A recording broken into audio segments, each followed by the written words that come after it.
Muito boa noite a todos, sejam bem-vindos. Aqui é o nosso canal do Samaritano no YouTube, né? Boa noite, Terezinha, Clarice, Beth, Rosângela, Zanella, Vilma, Sejão, tá aí online, que legal. Hoje estamos aqui mais uma vez com a grata Isabela, com a grata... com a grata participação do João Máximo, que mais uma vez vai nos brindar aí com uma exposição a respeito do Evangelho, e ainda nós estamos no capítulo 5º, né, João? Bem-aventurados os aflitos, né? Bom, uma boa noite a todos, que Deus ilumine a cada um de vocês que está aqui nos presenteando com a presença, com a vibração carinhosa. Espero que possamos corresponder hoje com a nossa reflexão a respeito hoje do Evangelho segundo o Espiritismo, né? Bom, vamos então todos unir em oração, em pensamento elevado, a Deus, o nosso Pai, a nosso Mestre Jesus, entrando em sintonia com os nossos amigos espirituais, para que ao longo de toda a nossa reunião, eles nos possam conceder a paz, a harmonia, a proteção, o auxílio necessário para as nossas necessidades íntimas, e ao sairmos desta live, desta reunião, possamos ser renovados e fortalecidos para continuar as nossas tarefas. Que assim seja, com a graça de Deus. Bom, meus irmãos, hoje nós ainda estamos caminhando pelo capítulo 5º do Evangelho segundo o Espiritismo, né? Bem-aventurados os aflitos, né? Nós iniciamos semana passada, através do Marcelo, a introdução dos espíritos, que são as mensagens que os espíritos da codificação colocam a respeito de cada capítulo, como todos os capítulos do Evangelho segundo o Espiritismo, e nos coube analisar hoje a mensagem a respeito do mal e o remédio, né? Do Espírito Santo Agostinho. Né? E Santo Agostinho inicia a sua mensagem nos lembrando que o planeta Terra, ele é um planeta em que nos é chamado a necessidade de encarar desafios e dificuldades, né? Quando nós passamos nosso estágio na Terra, nós passamos por dificuldades, por sofrimentos, por dores, mas que há necessidade de encararmos esse sofrimento de uma outra forma. E nós temos, em resumo, duas formas de encarar esse sofrimento. O primeiro é a visão materialista, ou seja, a alma não existe, nós somos resultado do acaso biológico, e da mesma forma que eu nasci no mundo, não obstante os meus sentimentos mais nobres ou mais perversos, eu desaparecerei com a morte do meu corpo físico. E naturalmente que essa visão materialista leva o indivíduo a encarar o sofrimento, a dor, de uma forma muito pesada, muito difícil, muito penosa, levando muitas vezes, estudado já nesse capítulo, nas semanas anteriores, que é realmente o suicídio ou a loucura. Uma vez que a pessoa, ela não suportando as dificuldades, por não compreender a causa geradora da dificuldade, ela acaba se entregando à loucura por não conseguir conviver com a realidade dura e difícil, ou se entrega às mãos do suicídio, uma vez que na visão materialista não existe nada após a morte. Então, qual seria a lógica de permanecer sofrendo? Dessa forma, a visão materialista nos traz uma dificuldade muito grande de compreensão da realidade. Agora, a visão espiritualista, e seja ela qual seja a filosofia religiosa, nos traz a realidade do ser imortal, do espírito eterno. Porque todas as religiões, sejam quais forem, cristãs ou não cristãs, advogam a realidade do espírito mortal e do mundo espiritual, dando a ele o nome que for, e dando ao espírito o nome que for. E daí nós podemos analisar o sofrimento, o mal, de uma visão mais abrangente. Especificamente na doutrina espírita, Kardec, durante toda a codificação, nos chamou a fé raciocinada. Não a fé imposta, mas aquela fé que nos mostra como consequência de uma reflexão mais profunda e baseada na lógica e no bom senso. Então, quando Santo Agostinho coloca a realidade do mal vinculado ao remédio, aparentemente nós encontramos uma certa dificuldade em analisar o remédio e o mal na mesma frase, ou quase como sinônimos. Mas, mais uma vez, vamos analisá-lo a ótica da doutrina espírita e a ótica do bom senso e da reflexão. A doutrina espírita nos ensina, em uma das suas bases mais profundas, que não existe efeito sem uma causa. Toda causa corresponde a um efeito, gera um efeito. E todo efeito nasce de uma causa pré-existente.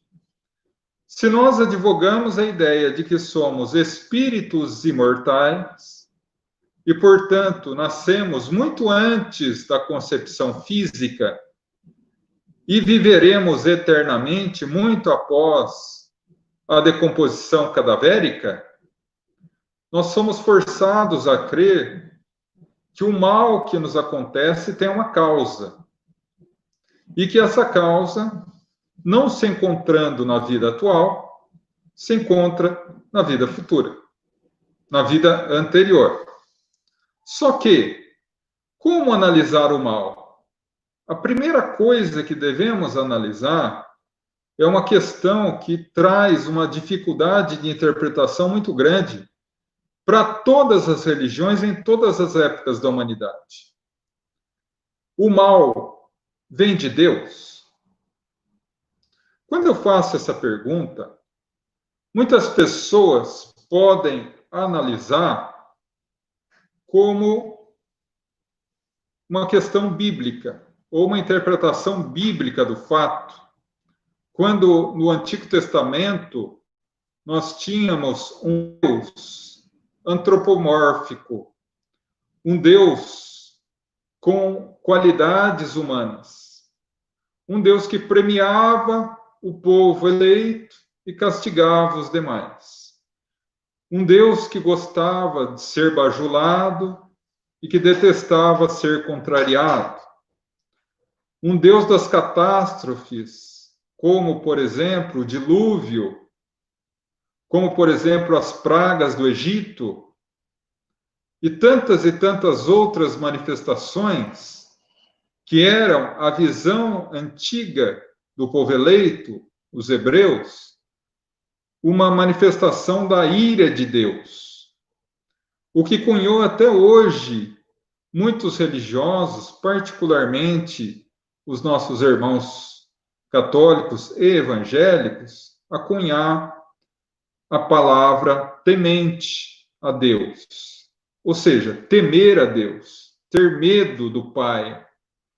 Mas a partir de Jesus, nós entendemos Deus de uma forma muito mais suave, porque já não é o Senhor dos exércitos, já não é o Senhor dos exércitos, mas sim aquele que amorosamente nos ama como filhos. Tanto é que Jesus chama Deus de Pai. Então, como analisar a ótica da lógica do bom senso a questão do mal na Terra? Se Deus é amor e bondade. A doutrina espírita inicia o livro dos Espíritos pela questão que é Deus. Deus é a inteligência suprema, a causa primária de todas as coisas. E nas próximas questões, Kardec analisa as qualidades de Deus. Quais são as qualidades sem as quais Deus não poderia ser Deus? E o Espírito de Verdade responde que Deus tem todas as qualidades em grau infinito, que é a suprema e absoluta perfeição. Pois bem, se Deus é criador de tudo que existe, se Ele é a inteligência suprema do universo, se Ele tem todas as qualidades em grau infinito, inclusive o amor e a misericórdia, a justiça e a bondade, se Ele nos ama em grau infinito, seria Ele realmente um Deus que castiga? Será que o mal viria dele? E se viesse dele? Quais os motivos que levariam Deus a conceder o mal à humanidade? Naturalmente que nós já superamos a ideia de que Deus nos castiga. Então, da onde viria esse mal? O mal, naturalmente, que não vem do amor supremo, da perfeição absoluta. Portanto, vem das criaturas. Porque nós, não obstante a natureza divina, ainda temos muitas dificuldades, muitas limitações, não só intelectuais, mas principalmente morais. Isso nos faz, muitas vezes, ir contrários à lei do amor, à lei da caridade, à lei da fraternidade, e faz nos resvalar nos despenhadeiros do mal. E a partir daí, encontramos o mal não em Deus, não no outro, mas em mim mesmo. E, naturalmente, se eu faço mal, e a lei de causa e efeito é absoluta e soberana, se eu faço mal, a consequência natural desse mal é a necessidade de reparar o mal que eu fiz. Que, na maioria das vezes, é enfrentar o mal que um dia eu fiz. Então, a partir daí, nós temos uma visão muito mais ampla do que é o mal. E podemos entender o mal não como um castigo divino, porque não é, mas como uma oportunidade abençoada de reabilitação. Uma vez que Deus nos dá a oportunidade, nesta própria vida ou nas vidas futuras, de reabilitar o mal que fazemos através, muitas vezes, das dificuldades, das dores, dos sofrimentos, de eventualmente doenças que são tidas pela medicina humana como incuráveis, de limitações de várias ordens, que são reflexos da causa do mal que eu próprio causei para mim. E a partir daí, nós começamos a compreender o mal não como castigo, mas como uma oportunidade. E os sofrimentos da vida, não como o castigo, mas como meios de reparação, desafios que nos habilitam a alcançar graus cada vez mais elevados.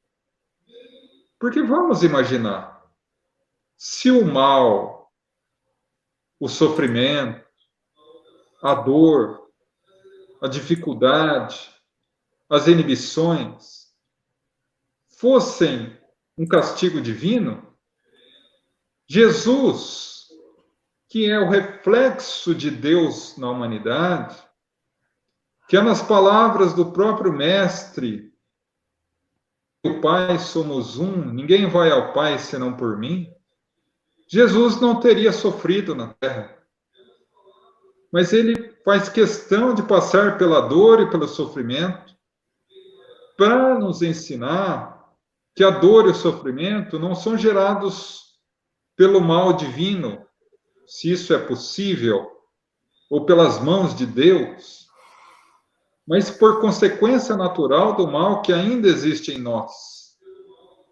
E que esse sofrimento pode ser tido como uma oportunidade abençoada de reparação. Então, nós vemos o mal como uma forma de medicamento, como uma forma de reparação. Lá no Livro dos Espíritos, no capítulo em que Kardec analisa os flagelos destruidores, questão 638, se não me falha a memória, e se me falhar a memória, me perdoe de antecipação, Kardec pergunta ao Espírito de Verdade: não há Deus meios de utilizar em favor do homem outros meios que o faça avançar moralmente, que não sejam os flagelos destruidores? E o Espírito de Verdade responde, a resposta é desconcertante para o nosso orgulho. Sim, e se utiliza constantemente de meios muito mais suaves do que os flagelos destruidores. Mas como o orgulho humano muitas vezes não dá ouvidos a esses avisos suaves, há necessidade que os avisos sejam mais intensos, mais firmes, para que o ser evolua. Então, não há necessidade de resgatar pelo mal, pelo sofrimento, aliás. Muitas vezes há a possibilidade de se resgatar as dificuldades pelo amor, pela prática do bem. Mas, quantas vezes nós voltamos à Terra com o compromisso de nos reabilitar através da prática do bem e falhamos? E quantas vezes o sentimento de culpa, muitas vezes, nos fazem passar por dificuldades, inibições, sofrimentos, que, não obstante difíceis e dolorosos, se convertem num remédio extremamente eficaz para que a gente não fuja do caminho da renovação. Certa vez, Chico Xavier foi visitar Arigó, o Zé Arigó, o grande médium mineiro que recebia o Dr. Fritz e fazia curas espantosas. E Zé Arigó disse a Chico: Chico, 10 minutos eu opero essa tua vista e você ficará bom. E o Chico nos dá uma lição. Ele diz o seguinte: ô Zé, esse problema na minha vista é consequência de um erro meu moral. Se eu for submetido a essa cirurgia, eu ficarei bom do olho. No entanto, o problema meu não foi solucionado intimamente. E naturalmente que futuramente essa doença voltará em outro lugar. Nos olhos, pelo menos, eu já estou acostumado, então deixa ela do jeito que está. Essa é uma compreensão total do objetivo do sofrimento, da dor, da dificuldade. Não é? Quando a gente fala em sofrimento, a gente vincula muito ao mal, a fazer o mal para nós. Mas, na maioria das vezes, o sofrimento que nos cabe é um verdadeiro remédio de luz que Deus nos concede. Santo Agostinho coloca: será que nós só vamos bendizer ao Pai eterno? Será que só vamos glorificá-lo quando tudo estiver bem na nossa vida? Quando tivermos saúde, quando tivermos alegria, quando tivermos a família unida, quando tivermos condições financeiras favoráveis? E quando o sofrimento e a dor nos cabe nesse quinhão, vir bater a nossa porta, vamos nos voltar contra Deus? Será que realmente é isso? Entregar a nossa vida ao bel prazer das situações?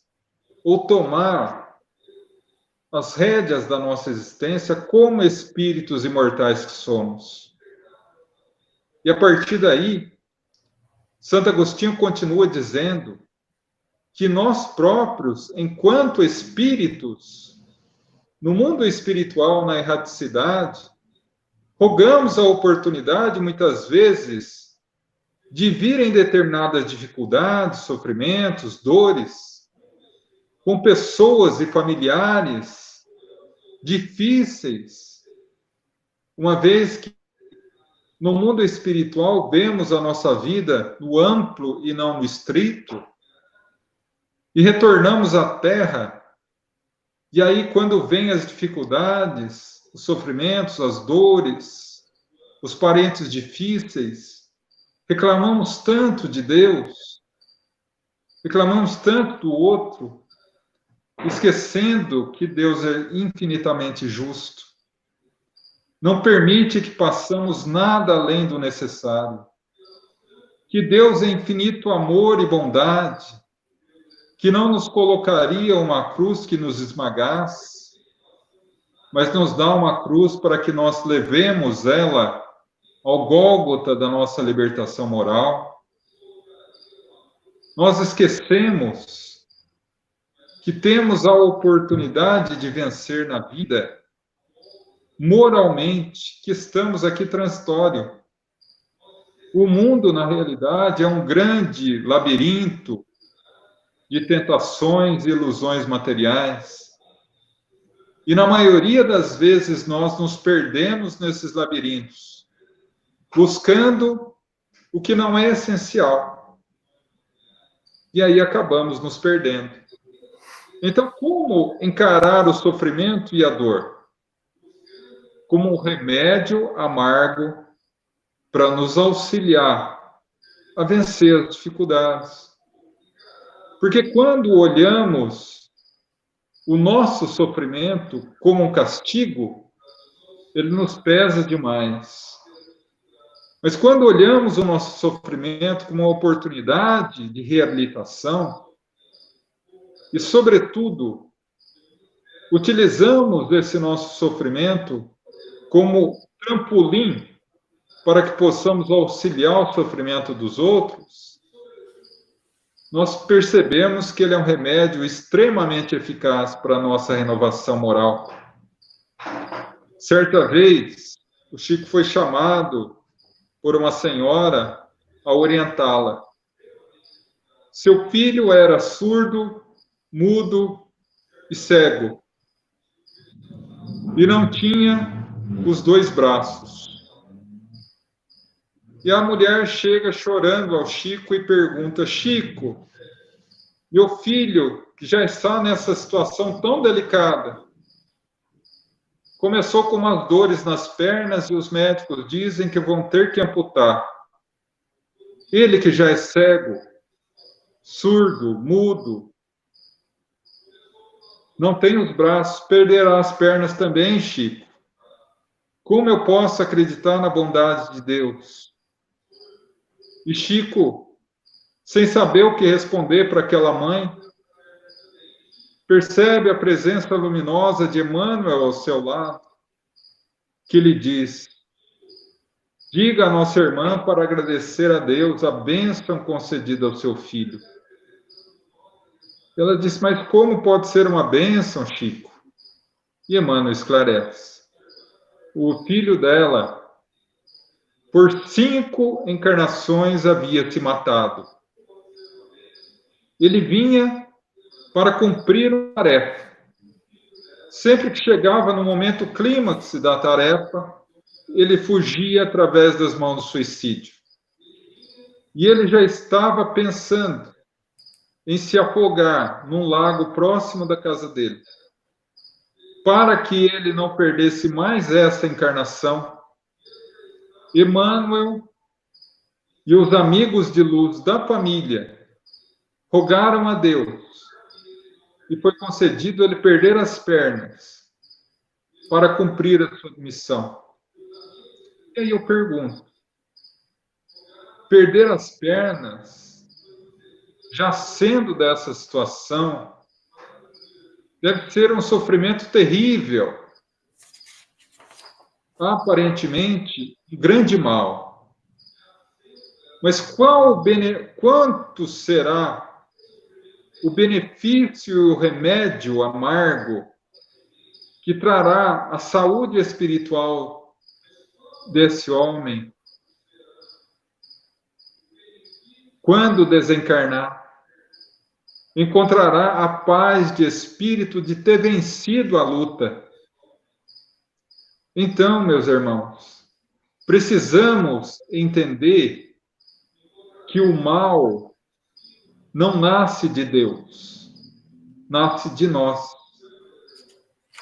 E que a consequência do mal é a necessidade de reparação.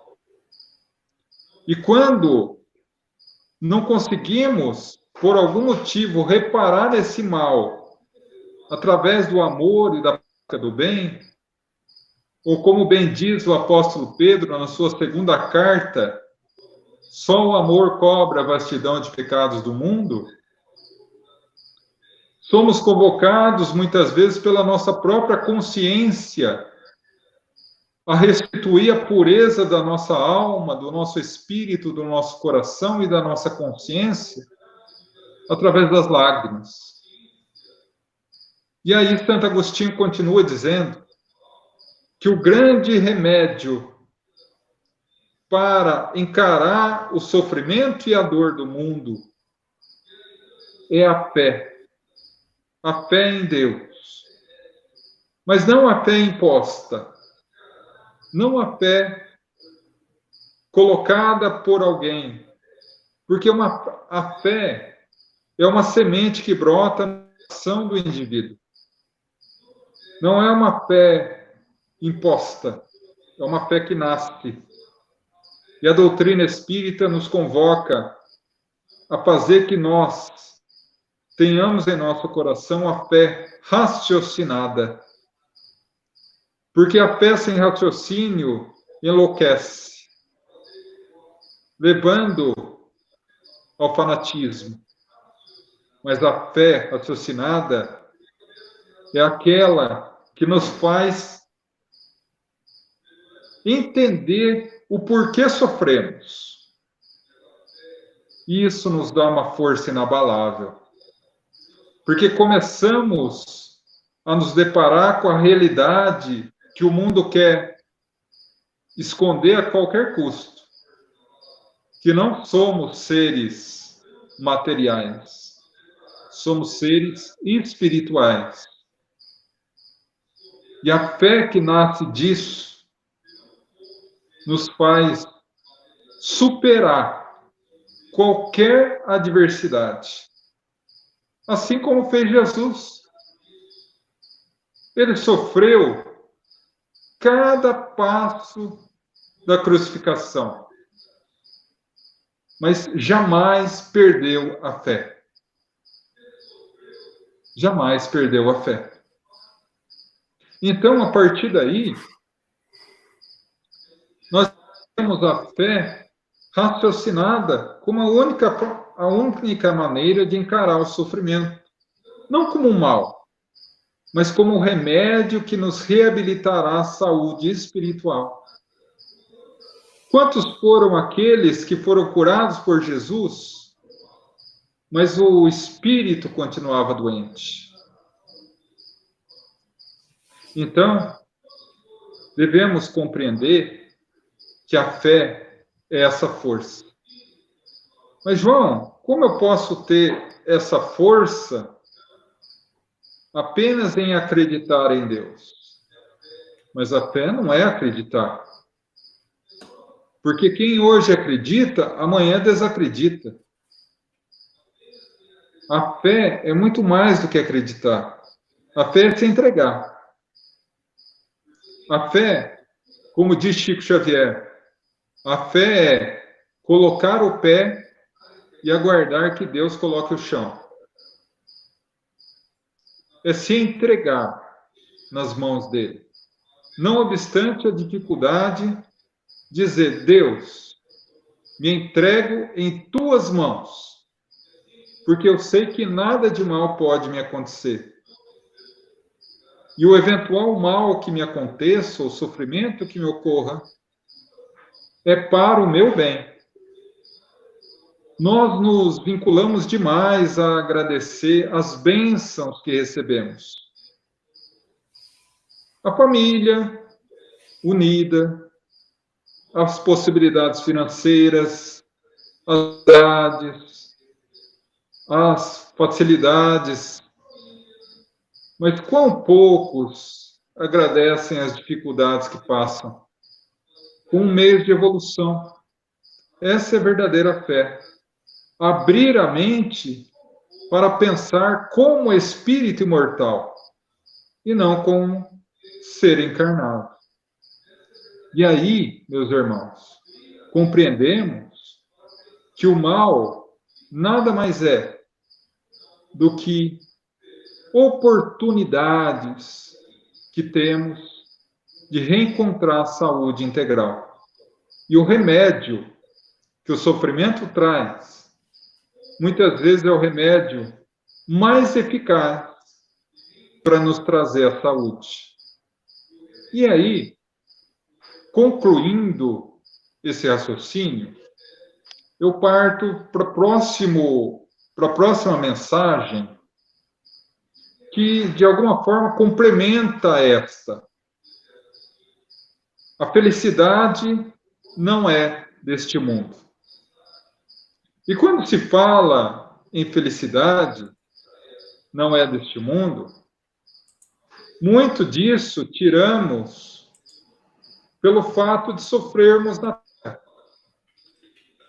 Porque todos nós que estamos vinculados à Terra, de uma forma ou outra, sofremos. Né? Então, essa questão da felicidade, ela deve ser muito bem analisada por nós. Porque a mensagem coloca, mesmo que você tenha a beleza, a saúde, a fama, o sucesso, ou até todas essas qualidades reunidas, não é ferramenta suficiente para que se alcance a felicidade integral e absoluta. Porque todos sofrem na Terra. E por que sofremos tanto na Terra? Por que Jesus nos fala, no mundo só tereis aflições? E muita gente fica chateado com Jesus por ter dito isso. Mas ele estava se referindo à condição do planeta.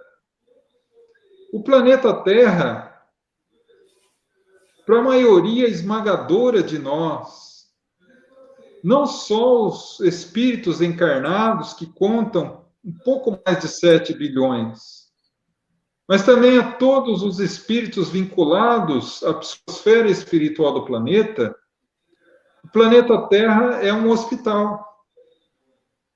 Um hospital para doentes da alma.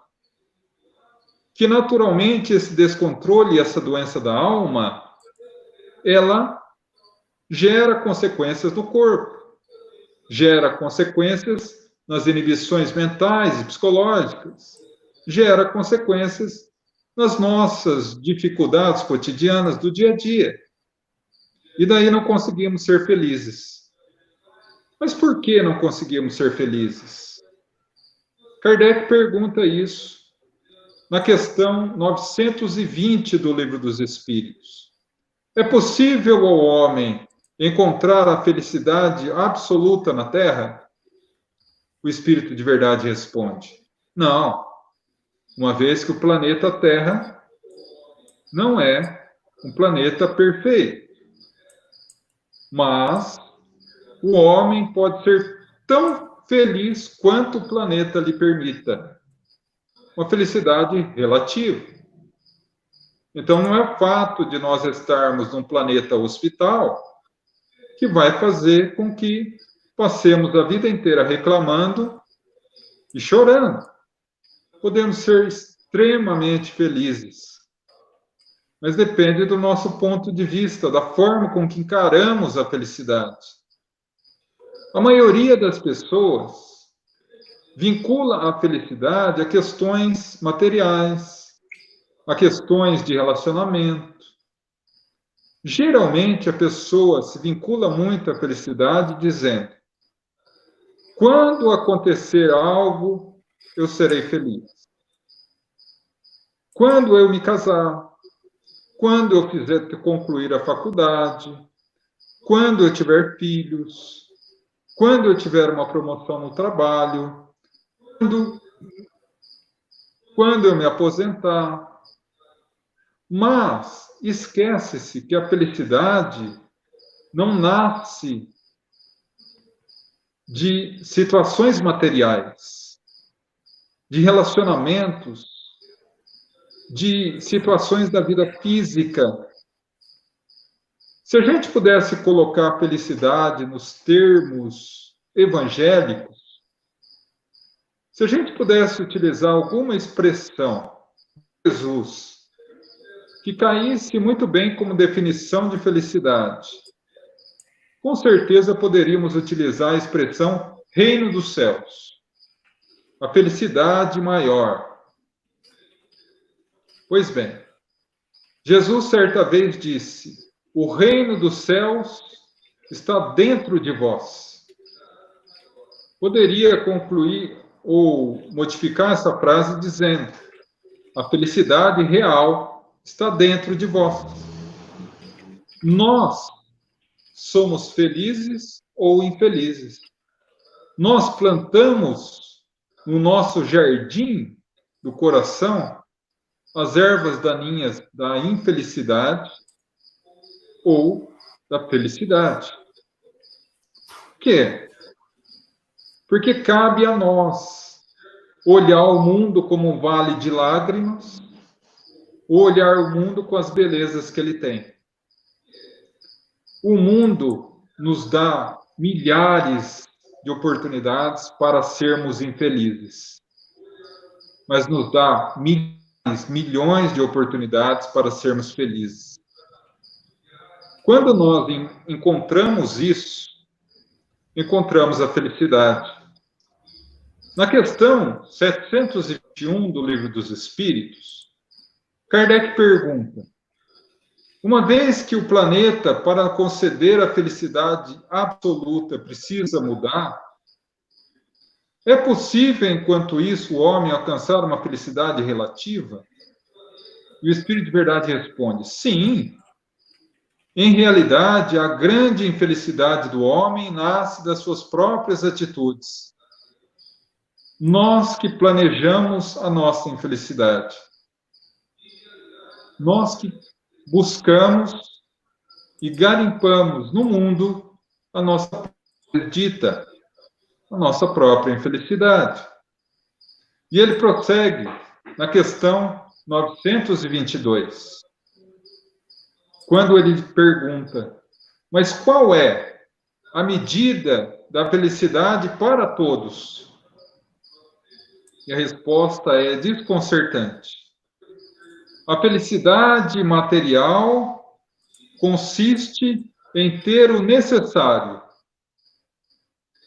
A felicidade espiritual consiste na consciência tranquila e na fé no futuro. E aí nós vemos o quão nós poderíamos ser felizes se nos contentássemos com o necessário e não poderíamos nos perder tanto nos caminhos do supérfluo. O quão seríamos felizes se colocássemos como meta de vida buscar a consciência tranquila e nos entregar a fé, como disse, essa entrega, a fé no futuro, a entrega da nossa vida à realidade futura, plantar hoje a semente do reino dos céus, do futuro. Aí seríamos absolutamente felizes, não obstante o sofrimento, a dor, a dificuldade, as angústias. Mas aí a mensagem continua, quando ele diz o seguinte, que em realidade o planeta Terra ainda não é um planeta feliz. E nós, espíritas, estamos constantemente falando isso. Nós estamos num planeta de provas e expiações, onde o mal ainda impera. Não é? Mas esse mal, como eu disse, não é o mal externo. O mal externo é apenas uma consequência do mal interno, que existe dentro de todos nós. Então, a partir daí, nós encontramos a oportunidade na Terra de nos reabilitar como no hospital, como disse. Mas essa tarefa do planeta Terra está se encerrando. O planeta Terra não será sempre um planeta de provas e expiações. Ascenderá na hierarquia dos mundos, alcançará a condição de planeta de regeneração, onde o mal e a crueldade não mais reinarão. Reinarão, nas palavras de Jesus, os mansos e pacíficos. Bem-aventurados os mansos e pacíficos, pois herdarão a terra. A terra será a habitação daqueles que já se comprometem com o bem. Então, meus irmãos, esse sofrimento e essa dor faz parte do processo evolutivo. Necessitamos passar por ela como desafios para a nossa vida. Um verdadeiro hospital de almas, como disse nossa irmã. Não é? Então, devemos encarar o sofrimento, a dor, a dificuldade, como meios de elevação moral. E o planeta está em transformação. Mas nós não podemos cair no engano de achar que essa transformação do mundo virá exteriormente. Jesus já nos falava, o reino dos céus não virá com aparências exteriores. O reino dos céus está dentro de vós. Muitos espíritas caem nessa armadilha de achar que nós estamos às portas da transição planetária e a transição planetária se concluirá sem que eu tenha que mover uma palha para que isso ocorra. E quando ela ocorrer, eu apenas usufruirei da alegria desse mundo. Não. Nós todos somos convocados a arregaçar as mangas e trabalhar pela transformação do planeta. Cada um de nós. Porque nós somos os trabalhadores da última hora. Aqueles que foram convocados a trabalhar. Não os espíritas somente. Não somente os cristãos. Todos os espíritos encarnados e desencarnados que se vinculam à Terra, nesse período de transição, são chamados à renovação, ao trabalho, não exterior, não no mundo, não no meu país apenas, não na minha cidade. A grande luta que se travará está no meu coração, na minha alma, porque daí encontraremos o paraíso em nós, não importando aonde quer que possamos estar. Porque a realidade da felicidade a felicidade está dentro de nós. Desde que o homem pisou na Terra, o único objetivo que o move na condição de espírito é encontrar a felicidade. Passaram-se 500 mil anos de evolução na Terra. E até hoje ele não encontra a felicidade. Porque o único local que ele não procurou ainda é dentro dele.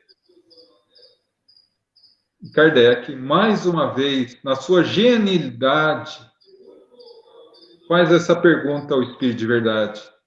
Qual o meio mais prático de encontrar a felicidade aqui e no mundo espiritual? Conhece-te a ti mesmo, já dizia um sábio da antiguidade. Então, meus irmãos, o paraíso, a felicidade é sim desse mundo. Desde que possamos compreender as suas faces. E apenas para que a gente possa partir para a conclusão desse estudo, concluímos dizendo que a mensagem nos convoca à renovação. O último capítulo, o último parágrafo dessa mensagem nos convoca à luta contra o nosso homem velho, a luta de renovação da humanidade, para que a felicidade faça-se real em nós, aonde quer que possamos estar. E aí eu me recordo de uma passagem belíssima e tão pouco compreendida pelos cristãos do Evangelho de Jesus. Dimas, que entrou para a história da humanidade como ladrão bom, ou bom ladrão. Naquele momento, ele estava crucificado como Jesus. Se volta a Jesus e diz: oh, perdoa-me, permita que eu esteja no teu... Lembra de mim quando entrares no teu paraíso. Apenas lembrar dele. Podia pedir para Jesus para que ele entrasse no paraíso com Jesus. Ele foi humilde naquele momento. Ele teve consciência de que ele estava naquela situação dolorosa pelas suas próprias faltas, pelo próprio mal que ainda existia dentro dele. Sem de mim quando entrares no teu paraíso. E Jesus volta. Em verdade, verdade vos digo, hoje está no paraíso comigo. E, infelizmente, a tradução foi equivocada. A tradução que nos chega é: hoje estarás no paraíso comigo. E muitos compreendem que Dimas ascendeu aos céus, ao paraíso com Jesus. Mas o que é o paraíso para nós espíritas, senão a consciência tranquila e a fé no futuro? Então, como entender essa frase? Em realidade, houve uma falha de tradução. A frase real de Jesus é: em verdade vos digo, hoje está no paraíso comigo. Advet ali, Gonieden, advai. Hoje está no paraíso comigo. Mas aí as pessoas podem perguntar, mas como? Crucificado à porta da morte, ele pode estar no paraíso? O que é a felicidade real? O que é a felicidade real? Senão a consciência tranquila e a fé no futuro. No momento em que Dimas cumpriu a sua redenção, cumpriu a sua tarefa de resgate, e humilhado, não no sentido de humilhação do orgulho, mas humildemente abriu o coração a Jesus e rogou perdão, e simplesmente lhe pediu: recorda de mim. Ele está no paraíso com Jesus. Ele está no mesmo nível de vibração elevada e adentra com toda certeza as regiões sublimes do mundo espiritual. Meus irmãos, o sofrimento e a dor ainda está longe, é longe de ser o mal. O mal não é de Deus, é de nós. É um remédio saltar. E a felicidade está nas nossas mãos. Não importa a sua condição. Não importa o que esteja passando nesse momento. Há sempre a oportunidade de ver a vida pelos olhos de Deus. Por isso, não foi por outro motivo que Jesus disse: bem-aventurados os puros de coração, pois verão a Deus. Ver Deus em tudo, em todos, em todas as situações, mesmo no sofrimento e na dor. Porque a partir daí, nós temos a condição de encontrar sim a felicidade na Terra. Mas enquanto procurarmos a felicidade fora, nos quandos da vida, nas situações por fora da vida, nas questões reais, no afago do amor que quero que os outros deem a mim, quando eu não aprender que a real felicidade está em servir a Deus e amar ao próximo, enquanto eu for orgulhosamente uma pessoa que exige que todos me amem, eu terei muita dificuldade em encontrar a felicidade e o verdadeiro amor. Assim, meus irmãos, compreendemos um pouco melhor sobre a questão do mal e o remédio salutar que ele pode gerar para nós.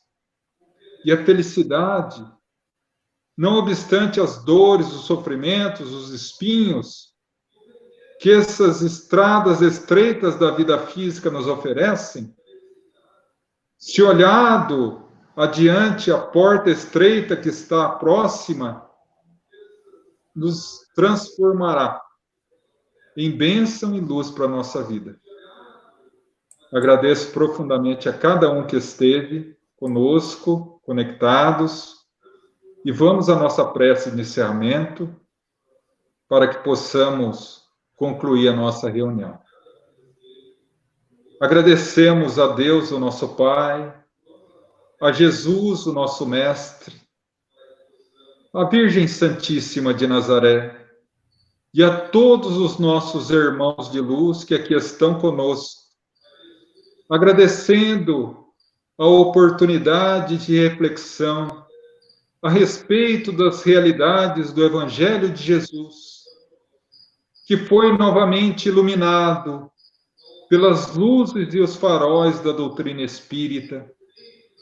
Rogamos, Pai, nos auxilia para que essas nossas reflexões possam atingir fundo os nossos corações, fortalecendo a nossa fé, nos auxiliando a olhar para a vida com outros olhos e conseguir vê-lo em cada situação, particularmente nas dificuldades, para que finalmente possamos caminhar na terra felizes, não obstante as dores e dificuldades do caminho. Que assim seja, graças a Deus. Muito obrigado, meus irmãos. Obrigado, Marcelo, pelo carinho, pela oportunidade. Viu? Nós aqui agradecemos, João. Estava maravilhoso. Ainda bem que a gente tem você no time aqui para orientar todos. Não sei se eu atrapalhei muito você aqui colocando as mensagens dos... Não, foi ótimo. Foi ótimo. Aqui eu achei bonitinho que está todo mundo participando, atento, né? E comentando, bom, gente. Comentem mesmo. Se quiser, façam perguntas. O João está acostumado com o pinga-fogo. Se fizer pergunta, ele vai responder. Né, João? Estamos aí para o que der e vier, Marcelo. É isso aí, gente. Muito obrigado a todos. Tenha uma boa semana. Fiquem com Deus e vamos refletir essa noite sobre tudo isso que nós aprendemos hoje para encontrarmos também a nossa felicidade relativa, né, João? Exato. Um grande abraço a todos que estão conectados, meu profundo carinho a todos e gratidão. Até semana que vem, gente. Até a semana que vem.